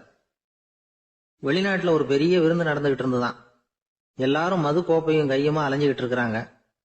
ஒருத்தர் மட்டும் கையில எதுவும் இல்லாம ரொம்ப நல்ல பிள்ளையா சாதுவா ஒரு ஓரமா தனியா உட்கார்ந்துருக்கிறார். அவர்கிட்ட நெருங்கி வாங்க மது சாப்பிடலாம் அப்படின்னு கூப்பிட்டாங்களாம். என்ன வற்புறுத்தாதீங்க, நான் என் மனசுக்குள்ள உறுதியா தீர்மானம் பண்ணிவிட்டேன் அப்படின்னாராம். என்ன தீர்மானம் பண்ணிருக்கீங்க அப்படின்னு கேட்டிருக்காங்க. ஏற்கனவே முழு போதையில இருக்கும் பொழுது மறுபடியும் மது கோப்பையை தொடரதில்லை அப்படின்னு தீர்மானம் பண்ணிருக்கேன் அப்படின்னாராம். ஒரு சின்ன பையன் வந்தான். அவனை பார்த்து ஒரு கேள்வி கேட்டோம். ஏன்பா உங்க வீட்டில் அம்மா புத்திசாலியா அப்பா புத்திசாலியா அப்படின்னு. அவன் அலட்சியமா நம்மளை பார்த்து சிரிக்கிறான். என்ன சார் இது, இந்த காலத்தில் இது கூட தெரியாமல் இருக்கிறீங்களே அப்படிங்கிறான். ஒரு சின்ன பையன் நம்மளை பார்த்து இப்படி கேட்டு விட்டானே அப்படின்னு நினைக்கிறப்போ நமக்கு ஒரு மாதிரி ஆகிடும். அதுக்கப்புறம்தான் இந்த தாத்தா பாட்டிலாம் சொல்கிற ஒரு கதை ஞாபகத்துக்கு வந்தது. அது என்ன கதை தெரியுமா? ஒரு ஊரில் ஒரு அம்மாவும் பிள்ளையும் இருந்தாங்களாம். அந்த மகனுக்கு திடீர்னு தேசாந்திரம் போய் வரணும்னு ஆசை வந்துட்டுது. ஊராக போய் சுற்றி பார்க்கணுங்கிற ஆசை. அந்த அம்மாவுக்கு இது பிடிக்கல. மகனை பிரிஞ்சு இருக்கிறதுக்கு அவங்க மனசு இடம் கொடுக்கல. வேணாப்பான்னு சொல்லி பார்த்தாங்க, அவன் கேட்கல. திடீர்னு புறப்படவும் செஞ்சுட்டான். சரி, இனிமே அவனை தடுக்க முடியாதுன்னு முடிவு பண்ணிட்டாங்க அந்த அம்மா. இருந்தாலும் புத்திசாலித்தனமாக ஒரு யோசனை பண்ணாங்க. மகனை கிட்டத்தில் கூப்பிட்டாங்க. அவங்ககிட்ட சொன்னாங்க, இதை பாருப்பா, நீ தேசாந்திரம் போகிறதுன்னு தீர்மானம் பண்ணிவிட்ட, அதை நான் தடுக்கலை, போயிட்டு வந்துடும். ஆனால் போகிறதுக்கு முன்னாடி எனக்கு ஒரு வாக்குறுதி கொடுத்துட்டு போ அப்படின்னாங்க. போகிறப்போ ராத்திரியாக இருந்தாலும் பகலாக இருந்தாலும் சரி புளிய மரத்து நிழலில் தான் தங்கணும். திரும்பி வர்றப்போ இரவும் பகலும் நீ வேப்ப மரத்து நிழல்லே தங்கணும் அப்படின்னாங்க. சரி அப்படியே செய்கிறேன்னு சொல்லி வாக்குறுதி கொடுத்தான் பையன். புறப்பட்டு போனான். போகிற வழியில் புளிய மரத்து நிழல்லையே தங்கினான், தூங்கினான். அப்படி போய்கிட்டே இருந்தான். 7வது நாள் அவன் உடம்பு சுகம் இல்லாமல் போயிட்டுது. ரொம்பவும் பலவீனமாயிட்டான். இனிமே நடக்க முடியாதுங்கிற நிலைமை வந்துட்டுது. யோசிச்சு பார்த்தான். சரி, இதுக்கு மேல போக வேண்டாம் அப்படின்னு முடிவு பண்ணிட்டு திரும்பி வர ஆரம்பிச்சுட்டான். திரும்பி வர்றப்போ வழியில வேப்ப மரத்து நிழலையே தங்கி தங்கி வந்தான். நாளுக்கு நாள் உடம்பு சரியா வந்துட்டுது. 7வது நாள் வீட்டுக்கு சேர்றான். உடம்பு பழையபடியே கலகலப்பாயிட்டுது. பூர்ண சுகம். தேசாந்திரம் போன பையன் திரும்பி வந்துட்டானே அப்படின்னு அந்த அம்மா ஆச்சரியப்படலை. ஏன்னா அவங்களுக்கு தெரியும் இப்படி ஆகும்னு. பையன் சீக்கிரமா திரும்பி வரணுங்கிறதுக்காகத்தான் அவங்க அந்த யோசனையை சொன்னாங்க. என்ன விஷயம்ங்கிறதையும் அவங்களே சொன்னாங்க. மகனே, புளிய மரத்து நிழல் உடம்புக்கு உஷ்ணத்தை கொடுக்கும், சீக்க உண்டாக்கும். அதனால நீ தொடர்ந்து புளிய மரத்து நிழலில் தங்கினாவே நோய்க்கு ஆளாயிட்ட. அதனால பயணத்தை முடிச்சுக்கிட்டு திரும்பி வரணுங்கிற முடிவுக்கு வந்துட்ட. திரும்பி வர்றப்போ நீ தங்கினது வேப்ப மரத்து நிழல். அது உடம்புக்கு குளிர்ச்சியை தரக்கூடியது, நோயை தீர்க்கக்கூடியது. அதனால சுகமா வீட்டுக்கு சேர்ந்துட்ட. உன்னோட தேசாந்திர பயணத்தை தடுக்கிறதுக்காக தான் இப்படி பண்ணினேன் அப்படின்னாங்களாம் அந்த அம்மா. பார்த்தீங்களா அம்மாவோட புத்திசாலித்தனத்தை? அப்பாவா இருந்தா இப்படியா பண்ணுவார்? ஒரு அப்பா பையன்கிட்ட 10 ரூபா கொடுத்து இதை எடுத்துக்கிட்டு அடுத்த ஊருக்கு போய் அங்க இருக்கிற மாமா கிட்ட இதை கொடுத்துட்டு வாடா, வழியில எங்கேயாவது மரத்தடியில படுத்து தூங்கி விடாதே அப்படின்னு எச்சரிக்கை பண்ணி அனுப்புனாராம். பையனுக்கு எச்சரிக்கையா வாழறது எப்படிங்கிறத கத்துக் கொடுக்கறதுக்காக இப்படி பண்ணார். அவன் பணத்தை வாங்கிட்டு போனான். அப்பா சொன்னதை மறந்துட்டு ஒரு மரத்தடியில படுத்து தூங்கிட்டான். அவனுக்கு தெரியாம அவன் பின்னாடியே போன அப்பா அவன் கையில இருந்த அந்த 10 ரூபாயை நைஸா எடுத்துட்டு வந்துட்டார். அவன் பையில தானே வச்சிருந்தான், அது தெரியாம எடுத்துட்டு வந்துட்டார். அவன் தூங்கிட்டு இருக்கான். எடுத்துட்டு ஒரு மறுபடியும் வீட்டுக்கு வந்துட்டார். பையன் முழிச்சுக்கிட்டு பைய தடவி பார்க்கறான், பணத்தை காணும். அழுதுகிட்டே திரும்பி வந்தான். அப்பா கிட்ட விஷயத்த சொன்னான். அப்பா சிரிச்சுக்கிட்டே சொன்னார், அதுக்கு தான்ப்பா ஆரம்பத்திலேயே எச்சரிக்கை பண்ணினேன், இனிமேலாவது நீ ஜாக்கிரதையா இருக்கணும் அப்படிங்கிறதுக்காக தான் இப்படி பண்ணினேன். அந்த பணம் எங்கேயும் போயிடல, நான் தான் அதை உனக்கு தெரியாம எடுத்து வச்சிருக்கிறேன். இதோ பாரு அப்படின்னு சொல்லிட்டு சைடு பாக்கெட்ல கையை விட்டா அது ஓட்டையா இருக்கு. அதை எவனோ ஏற்கனவே கத்திரிச்சு எடுத்துட்டு போட்டான். இப்ப அப்பா முகத்துல அசடு வழிஞ்சுதான். ஒரு அரசனும் அமைச்சரும் ஒரு நாள் ரொம்ப சாவகாசமா பேசிட்டு இருந்தாங்களாம். அரசன் அமைச்சரை பார்த்து ஒரு கேள்வி கேட்டிருக்கார். ஏங்க அமைச்சரே, ஆசை இல்லாத ஒரு மனுஷனால இருக்க முடியுமா அப்படின்னு. ஏன் முடியாது, துறவி அப்படிங்கிறவங்கெல்லாம் அப்படிப்பட்டவங்க தானே அப்படின்னாராம் அமைச்சர். அவங்கெல்லாம் உண்மையிலேயே ஆசையை விட்டவங்க தானா அப்படின்னு கேட்டாராம் ராஜா. அப்படிதான் இருக்கணும் அப்படின்னாராம் அமைச்சர். அப்படின்னா ஆசையே இல்லாத ஒரு உண்மையான துறவியை நான் பார்க்கணுமேன்னார். அது என்ன பிரமாதம், அதுக்கு நான் ஏற்பாடு பண்ணுறேன் அப்படின்னு விட்டார் இவர். சொல்லிவிட்டு உடனே புறப்பட்டு போனார். அங்கங்கே தேடினார். அப்புறம் தான் அவருக்கு புரிஞ்சுது உண்மை துறவியை கண்டுபிடிக்கிறது எவ்வளவு கஷ்டமான காரியம்னு. இருந்தாலும் ராஜா கிட்ட சொல்லியாச்சே உண்மை துறவியை காட்டுறேன்னு. இப்போ என்ன பண்ணுறது? ராஜா கிட்ட சொன்னபடி நடக்கலைன்னா அவருக்கு கோபம் வந்துடும். அமைச்சர் ஒரு யோசனை பண்ணார். அவருக்கு ஒரு வழி தெரிஞ்சுது. அதுதான் சரின்னு முடிவு பண்ணார். அதாவது அந்த ஊரில் அவருக்கு தெரிஞ்ச நாடக நடிகர் ஒருத்தர் இருக்கிறார், நல்லா நடிப்பார். அவரை போய் பார்த்தார். இதை பாருப்பா, எனக்காக நீ ஒரு காரியம் செய்யணும்னார். என்னன்னு கேட்டார் அவர். நீ ஒரு துறவி மாதிரி கொஞ்ச நேரத்துக்கு நடிக்கணும். ராஜா உன்னை பார்த்துட்டு போகிற வரைக்கும் நடி, அது போதும். அதுக்காக உனக்கு 10,000 ரூபா தரேன் அப்படின்னார். அவர் எந்த காலத்தில் இவ்வளவு பணத்தை மொத்தமாக பார்த்துருக்கார். அதனால் உடனே சரின்னு ஒத்துக்கிட்டார். அமைச்சர் அரண்மனைக்கு திரும்பி வந்தார். என்ன அமைச்சரே, இன்னுமா ஒரு உண்மையான துறவி கிடைக்கலன்னார். உண்மையான துறவி ஒருத்தரை இப்போதான் கொஞ்ச நேரத்துக்கு முன்னாடி பார்த்து பேசிவிட்டு வர்றேன். அவர் நம்ம ஊருக்கு வெளியில் குளத்தங்கரையில் உள்ள ஒரு ஆலமரத்துக்கு அடியில் உட்காந்துருக்கிறார் அப்படின்னார் இவர். அப்படின்னா உடனே புறப்படுங்க அப்படின்னார் ராஜா. பரிவாரங்களோடு புறப்பட்டார். அங்கே அந்த மரத்தடியில் அந்த ஆள் வேஷம் போட்டுக்கிட்டு துறவி மாதிரி உட்காந்துருக்கிறான். ராஜா நேராக போனார். அந்த துறவி காலில் பொத்துன்னு விழுந்து வணங்கினார். உடனே ராணியும் அவர் காலில் விழுந்தாங்க. அடுத்தபடியாக அமைச்சர் விழுந்தார். அவருக்கு தெரியும் இது நம்ம ஆள் தான்னு. இருந்தாலும் என்ன பண்ணுறது, நேரம். அப்புறம் பரிவாரங்கள்லாம் துறவி காலில் விழுந்து ஆசீர்வாதம் வாங்கிட்டாங்க. ராஜா அப்புறமா தங்கத்தட்டில் பொன்னையும் பொருளையும் வச்சு அந்த துறவிகிட்ட ரொம்ப பணிவாக நீட்டுறார். தாங்கள் தயவு பண்ணி இதை ஏற்றுக்கணும் அப்படின்னு வேண்டிக்கிட்டார். அந்த துறவி பற்றில்லாமல் அதை பார்த்தார். எல்லாத்தையும் திறந்துட்ட எனக்கு இதெல்லாம் எதுக்காக அப்படின்னு சொல்லி அதை மறுத்துட்டாராம். ஆஹா, உண்மையான துறவியை பார்த்துட்டோம் அப்படிங்கிற ஆனந்தம் அரசருக்கு. ரொம்ப நிம்மதியாக திருப்தியாக திரும்பி வந்தார் அரண்மனைக்கு. அதுக்கப்புறம் அமைச்சர் யாருக்கும் தெரியாமல் அந்த துறவிகிட்ட ஓடினார். சொன்ன பிரகாரம் பணத்தை நீட்டினார். இந்தாப்பா, நான் உங்ககிட்ட சொன்னபடி 10,000 ரூபா பணம் எடுத்துக்கோ. அப்படின்னார். அந்த ஆள் ராஜா கிட்ட சொன்னது மாதிரியே எல்லாத்தையும் திறந்துட்டோம், எனக்கு இதெல்லாம் எதுக்காக வேணாம் அப்படின்னு விட்டாராம். நடித்த வரைக்கும் போதும்ப்பா, இனிமேல் இந்த நாடக வசனம்லாம் வேணாம், வேஷத்தை கலைச்சிரு, பணத்தை வாங்கிக்கோன்னார். இல்லைங்க, இது வேஷம் இல்லை, இது வசனமும் இல்லை, இது உண்மை. கொஞ்ச நேரம் துறவி மாதிரி நடித்ததுக்கே இந்த தேசத்து ராஜா ராணி அமைச்சர் பரிவாரங்கள் எல்லாம் என் காலில் விழுந்து வணங்குறாங்க. அப்படின்னா உண்மையான துறவியாக இருக்கிறது எவ்வளவு பெருமையான விஷயம். நான் உண்மையான துறவியாக ஆக போகிறேன், அப்படி முடிவும் பண்ணிட்டேன் அப்படின்னார் அந்த நடிகர். வேஷம் கூட எப்படிப்பட்ட விளைவுகளை உண்டு பண்ணுது பார்த்தீங்களா. நம்மால் ஒருத்தன் ரொம்ப வசதியாக தான் இருந்தான், ஒரு நாள் அவன் சொத்து பூரா திருட்டு போட்டுது. அதுக்கப்புறம் இவன் துறவி மாதிரி ஆயிட்டான், ஊர் ஊராக சுற்றினான், ஒரு குருநாதரை தேடி கண்டுபிடிச்சான், அவர்கிட்ட சீடனாக சேர்ந்துக்கிட்டான். அவனை பார்த்து ஒருத்தர் கேட்டார், நீ உண்மையான சீடன் தானான்னு. இல்லைங்க, சீடன் மாதிரி நடிச்சுக்கிட்டு இருக்கிறேன் அப்படின்னா. அது குரு துரோகம் இல்லையா அப்படின்னு கேட்டார் அவர்.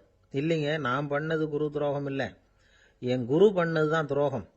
என்னுடைய பணத்தை கொள்ளையடிச்சது இவர் தான், அதை எங்கே வச்சிருக்காருன்னு கண்டுபிடிக்கிறதுக்காக தான் இவர்கிட்ட வந்து சீடனாக சேர்ந்துருக்கிறேன் அப்படின்னா. ஒரு ஆள் இருந்தான், நிறைய பணம் சம்பாதிச்சான், ஆனால் செலவு பண்ண மனசு வரல, கருமி. அவன் என்ன பண்ணா, சேர்த்த பணம் பூராவையும் ஒரு மரத்தடியில் புதைச்சி வச்சுருந்தான். வாரத்துக்கு ஒரு தடவை அந்த மரத்தடிக்கு வருவான், புதைச்ச இடத்த ஆவலோடு பார்த்துக்கிட்டு இருப்பான், அதுக்கப்புறம் போயிடுவான், அவ்வளவுதான். ஒரு நாள் ஒரு திருடன் வந்தான், இவன் புதைச்சி வச்சுருந்ததெல்லாம் எடுத்துகிட்டு போட்டான். இது தெரிஞ்சு போச்சு. அந்த கருமி புலம்ப ஆரம்பிச்சிட்டான். இவன் புலம்பலை கேட்டதும் அக்கம் பக்கத்தில் இருந்தவங்கெல்லாம் ஓடி வந்தாங்க. என்ன விஷயம்னு விசாரிச்சாங்க. இவன் சொன்னான்.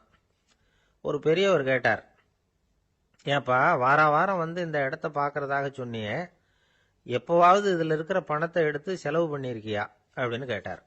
நான் அப்பப்போ வந்து அதை பார்க்கறது தான் வழக்கம், அதை தொட்டதே இல்லைன்னு அவன்.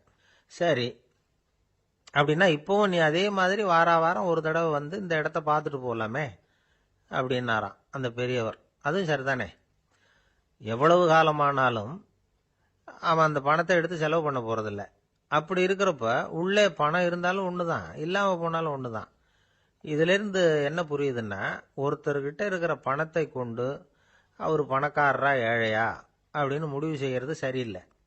அந்த செல்வத்தை அனுபவிக்கிற திறன், பயன்படுத்துகிற திறன், அதை வச்சு தான் அவர் ஏழையா பணக்காரரா அப்படிங்கிறத நிர்ணயம் பண்ணணும், அதுதான் சரி. செலவு பண்ண தெரியாதவன் சேகரம் பண்ணிகிட்டே இருக்கிறதுனால என்ன பிரயோஜனம்? தலைமுடியே இல்லாதவன் தாராளமாக சீப்புகளை வாங்கி சேகரம் பண்ணுறது மாதிரி தானே இது. சில சமயம் செலவு பண்ண நாம் தயாராக இருந்தால் கூட அந்த செல்வம் நமக்கு பயன்படுறதில்ல. அரேபியாவில் ஒரு நகை வியாபாரி விலை உயர்ந்த முத்துக்களை எல்லாம் அவர் வச்சு வியாபாரம் பண்ணிகிட்டு இருந்தார். அவர் ஒரு சமயம் ஒரு பாலைவனம் வழியாக போயிட்டு இருக்கிறார் ஒட்டகத்தில். அப்போ திடீர்னு கடுமையான புயல் வீச ஆரம்பிச்சுட்டுது. திசை தவறி இவர் எங்கேயோ வந்துட்டார். கூட வந்தவங்களையும் காணலை, எங்கே போனாங்களோ தெரியல. இவர் ரொம்ப பயந்து போய் அங்கே எங்கேயுமா அலைஞ்சு திரியிறார், வழியே தெரியல. பசி கடுமையாயிட்டுது. ஒட்டகத்து முதுகில் ஒரு மூட்டை இருந்தது, அதை பிரித்து பார்த்தார். உள்ளே ஏதாவது இருக்கான்னு தேடி பார்க்குறார். அது வரைக்கும் கண்ணில் தட்டுப்படாத அபூர்வமான ஒரு பை கண்ணில் பட்டுது. ஆஹா, அதில் ஏதாவது சாப்பிட்றதுக்கு இருக்கும் அப்படின்னு நினச்சி ஆவலாக அதை பிரித்து பார்க்குறார். அந்த பையில் விலை உயர்ந்த முத்துக்கள் நிறைய இருந்துதான். அப்போ தான் அவர் நினச்சாராம், விலை உயர்ந்த முத்துக்கள் கூட சாப்பிட்றதுக்கு உணவாக முடியாது அப்படிங்கிறத புரிஞ்சுக்கிட்டாராம். எந்த நேரத்தில் எது நமக்கு தேவையோ அது நமக்கு தாராளமாக கிடைக்கணும். அப்படி அது கிடைக்கிறதுக்கு நம்மகிட்ட இருக்கிற செல்வம் பயன்படணும். அது நமக்கும் பயன்படலாம், நம்ம மூலமாக அடுத்தவங்களுக்கும் பயன்படலாம். அதுதான் செல்வத்தின் பயன். ஒரு மரத்தடியில் ஒருத்தன் உட்காந்து அழுதுகிட்டு இருந்தான். அந்த பக்கமாக வந்த இன்னொருத்தன், ஏப்பா அழுதுகிட்டு இருக்கிறேன்னு கேட்டான். இந்த இடத்துல தான் பூமிக்கு அடியில் பணம் இருக்குது, புதைச்ச இடம் தெரியல, அதான் அழறேன் அப்படின்னா. நல்லா ஞாபகப்படுத்தி பாரு, எந்த இடத்துல புதைச்ச அப்படின்னு கேட்டான் இவன். அது எப்படி எனக்கு தெரியும், புதைச்சி வச்சிருக்கிறவன் நான் இல்லையே, எங்கள் எழுத்த விட்டுக்காரன் அப்படின்னானா இவன். அந்த ஆள் என்னை கண்ணாப்புண்ணான்னு திட்டிவிட்டான் சார், அதை நினச்சா எனக்கு ரொம்ப வருத்தமாக இருக்குது அப்படின்னு சொல்லி கவலைப்பட்டார் ஒருத்தர். இதில் கவலைப்படுறதுக்கு என்ன இருக்குது அப்படின்னார் ஒரு பெரியவர். அவர் ஒரு மகான். என்ன சார் இப்படி சொல்கிறீங்க, ஒருத்தர் நம்ம பார்த்து திட்டுனா வருத்தமாக இருக்காதா அப்படின்னார். அது எப்படி வருத்தமாக இருக்கும், திட்டுறதுங்கிறது என்ன, அது வெறும் சத்தம் தானே அப்படின்னார் அந்த பெரியவர். நம்ம ஆளுக்கு தலையை பிச்சுக்கலாம் போல இருந்தது. இருக்காது அப்படின்னா நமக்கு அப்படி தானே தோணுது. அந்த பெரியவர் சொல்றது ரொம்ப பெரிய விஷயம். அதை நாம புரிஞ்சிக்க முயற்சி பண்ணலாம்னா நடைமுறை வாழ்க்கைக்கு அது ஒத்து வர்றது மாதிரி தெரிய மாட்டேங்குது. இருந்தாலும் அந்த பெரியவர் அதுக்கு என்னதான் விளக்கம் கொடுக்கறாருன்னு பார்ப்போமே. ஒரு ரயில் போயிட்டு இருக்கு. அதுல ஒரு சாது போயிட்டு இருக்கார். அந்த ரயில் அவரு ஹரித்வாரம் போயிட்டு இருக்காரு. அவரு ரயில்ல ஏகப்பட்ட கூட்டம். நம்ம ஊர் ரயில் கேட்கவா வேணும். டிக்கெட் வாங்கிட்டு கொஞ்சம் பேர், வாங்காத கொஞ்சம் பேர். அது என்னத்துக்கு அனாவசியமா டிக்கெட் அப்படிங்கிற நினைப்புல பாதி பேர். இந்த கூட்டத்துக்கு மத்தியில அந்த சாதுவும் போயிட்டு இருக்கிறார். உட்கார்றதுக்காக இருந்த இடத்துல ஒரு ஆள் படுத்திருக்கிறான். கொஞ்சம் முரட்டு ஆசாமி. அவன் காலு பக்கத்துல கொஞ்சோண்டு இடம் பாக்கி இருந்தது. அந்த இடத்துல இந்த சாது உட்கார்ந்திருந்தார். மெதுவா உட்காந்துக்கிட்டார் போய். ஆனா அந்த ஆளு ராத்திரி பூரா இவரை காலால உதச்சிக்கிட்டே இருக்கிறான். அது இவருக்கு ரொம்ப அவமானமா பட்டுது. அதனால துக்கம் ஏற்பட்டது. இருந்தாலும் அதை ஒரு மாதிரியா சகிச்சுக்கிட்டே இவர் வந்து சேர்ந்தார். பொழுது விடிஞ்சது. அந்த சாது ஹரித்வார் வந்து சேர்ந்தார். அங்க ஒரு பெரிய ஞானியை சந்திச்சார். ராத்திரி ரயில்ல அந்த ஆள் உதைச்சதையும் அதனால தனக்கு ஏற்பட்ட துக்கத்தையும் இந்த சாது அந்த ஞானி கிட்ட சொன்னார். சொல்லிவிட்டு, ஏன் சுவாமி, எனக்கு துக்கம் ஏற்பட்டதே அது தப்பா அப்படின்னு கேட்டார். தவறுதான் அந்த ஞானி. உனக்கு இன்னமும் தேக அபிமானம் போகலைங்கிறது தான் அது காட்டுது. அஷ்டாவக்கிரர் என்ன சொல்றார் தெரியுமா? உண்மையான ஞானி யாராவது தன்னை வந்தனை செய்தால் அதற்காக சந்தோஷப்பட மாட்டார், யாராவது நிந்தனை செய்தால் அதற்காக வருத்தப்பட மாட்டார் அப்படின்னு சொல்றார். நிந்தனைங்கிறது ஒரு ஒலி தான். தேகாபிமானம் இருக்கிற வரைக்கும் இந்த ஒலி நம்மளை வேதனைப்படுத்தும். நான் தேகம் இல்லை, ஆத்மா அப்படிங்கிற நினைவு இருந்தா இந்த ஒலி நம்மளை பாதிக்காது. மனு என்ன சொல்றார் தெரியுமா? ஒரு சாதகன் பாராட்டுதலை விஷம்னு நினைச்சு பயப்படணும், அவமானத்தை அமிர்தம்னு நினைச்சு சந்தோஷப்படணுங்கிறார். அவமானப்பட்டா கவலைப்படாம எப்படி இருக்க முடியும் அப்படின்னு தான் நமக்கு தோணும். அதனாலதான் நம்மள யாரும் இதுக்கு உதாரணமா யாரையும் காட்ட முடியல. புத்தரையும் கபீரையும் உதாரணமா காட்டுறாங்க. அவங்களுக்கெல்லாம் அவமானம் ஏற்பட்டப்போ கவலையே படலையாம். புத்தரை அவமானப்படுத்தணுங்கிறதுக்காக கௌசாம்பி ராணி ஒரு இளம் பெண்ணை கொலை பண்ணி சடலத்தை புத்தர் குடிசைக்கு முன்னாடி போட சொன்னார். போட்டாங்க. புத்தர் தான் அந்த பொண்ணை கெடுத்து கொலை பண்ணி விட்டாருன்னு எல்லாரும் நினைச்சாங்க. ஆனா புத்தர் இதை பத்தி கவலையே படல. அப்புறமா உண்மை தெரிஞ்சதும் புத்தர் புகழ் இன்னும் அதிகமாயிட்டுது. ஒரு பெரிய சபையில ஒரு மோசமான பொண்ணு நுழைஞ்சி தனக்கும் கபீருக்கும் சம்பந்தம் உண்டுன்னு சொன்னா கபீர் கவலைப்படல. அவங்க மாதிரியெல்லாம் நாமளும் இருக்க கத்துக்கணும். நிந்தனை, அபகீர்த்தி, அவமானம் எல்லாம் ஆண்டவன் கொடுக்கிற பிரசாதம்னு நினைக்கணும் அப்படின்னு சொல்றார் அந்த ஞானி. இதை கேட்ட இந்த காலத்து ஆசாமி ஒருத்தர், நான் கூட அப்படிதான் சார், யாராவது அவமானப்படுத்தினா கவலைப்பட மாட்டேன். நேத்து கூட ஒருத்தர் என்ன பலார்னு அரைஞ்சுட்டார், நான் கொஞ்சம் கூட கவலைப்படல, பேசாம வந்துட்டேன்னார். ஏன் அப்படி வந்துட்டீங்க அப்படின்னு. அவர் அரைஞ்சதுலேயும் ஒரு அர்த்தம் இருந்தது, அதனாலதான் அப்படி வந்துட்டேன்னார். ஏன் அரைஞ்சாருன்னு கேட்டேன். 10 வருஷத்துக்கு முன்னாடி